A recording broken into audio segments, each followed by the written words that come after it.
সংগ্রামী যৌথ মঞ্চের সভার জন্য নবান্নের বাস স্ট্যান্ডে সেখানে অনুমতি চেয়ে আবেদন কলকাতা হাইকোর্টের বিচারপতি জয় সেনগুপ্তের বেঞ্চে আবেদন। সংগ্রামী যৌথ মঞ্চের সদস্যদের আবেদন, পুলিশের তরফে অনুমতি কোনোভাবে দেওয়া হয়নি, এখনো পর্যন্ত পুলিশ এই সভার কোনো অনুমতি দেয়নি, কিছু বলেননি এবং সেই জায়গায় দাঁড়িয়ে কিন্তু সংগ্রামী যৌথ মঞ্চের সভার জন্য অনুমতি চেয়ে আবেদন কলকাতা হাইকোর্টে। সংগ্রামী যৌথ মঞ্চের সভার জন্য নবান্ন বাস স্ট্যান্ডে 19 থেকে 22 সভা করার অনুমতি চেয়ে আবেদন কলকাতা হাইকোর্টে। বকেয়া ডিএ সহ নানান দাবিতে এই আবেদন। হাওড়া পুলিশ এখনো পর্যন্ত এই কোনো সভা করার অনুমতি দেয়নি এবং সেই জায়গা থেকেই সংগ্রামী যৌথ মঞ্চের সদস্যরা তারা কলকাতা হাইকোর্টের দ্বারস্থ হয়েছেন। বিচারপতি জয় সেনগুপ্তের এজলাসে ইতিমধ্যেই কিন্তু আবেদন জানিয়েছেন তারা।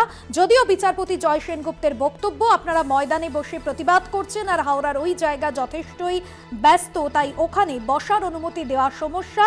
যদিও শেষ পর্যন্ত মামলা দায়ের করার অনুমতি দেওয়া হয়েছে, সম্ভবত সোমবারই এই মামলার শুনানি রয়েছে।